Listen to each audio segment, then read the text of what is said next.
તો વેણીપુરા સીબમાં પાઇપમાં લીકેજ થવાની ઘટના બની છે અને જેના લીધે જે ખેડૂતની 10 વીઘા જમીનમાં પાણી ભરાવો થયો છે કે જ્યાં કપડવંજ નગરપાલિકામાં પાણી પૂરું પાડતી લાઇનમાં લીકેજ થયું છે અને જેના લીધે જે ખેડૂતની 10 વીઘા જમીનમાં પાણી ભરાવો થયો છે।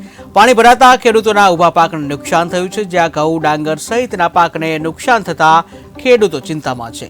તો અનેક રજૂઆત છતાં લીકેજનું કામ જે રિપેરિંગનું કામ નથી કરવામાં આવ્યું તેવું ખેડૂતો દ્વારા કહેવામાં આવ્યું છે, જ્યાં પાકનું નુકસાન થતાં ખેડૂતને આર્થિક નુકસાન ભોગવવાનો વારો આવ્યો છે।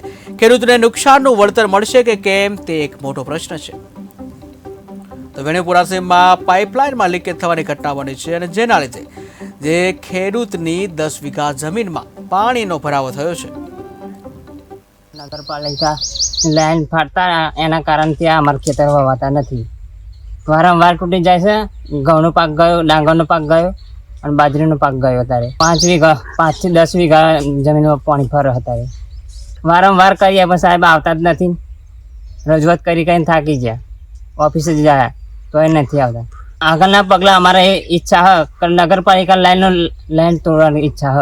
નગરપાલિકા લાઈન ફાટતા એના કારણથી અમારા ખેતર વાવતા નથી, વારંવાર તૂટી જાય છે। ઘઉંનો પાક ગયો, ડાંગરનો પાક ગયો અને બાજરીનો પાક ગયો। અત્યારે 5 થી 10 વીઘા જમીનમાં પાણી ફરે। અત્યારે વારંવાર કરીએ પણ સાહેબ આવતા જ નથી। રજૂઆત કરી કરીને થાકી ગયા, ઓફિસે જ જાય તો એ નથી આવતા। આગળના પગલાં અમારે એ ઈચ્છા હ નગરપાલિકા લાઈન તોડવાની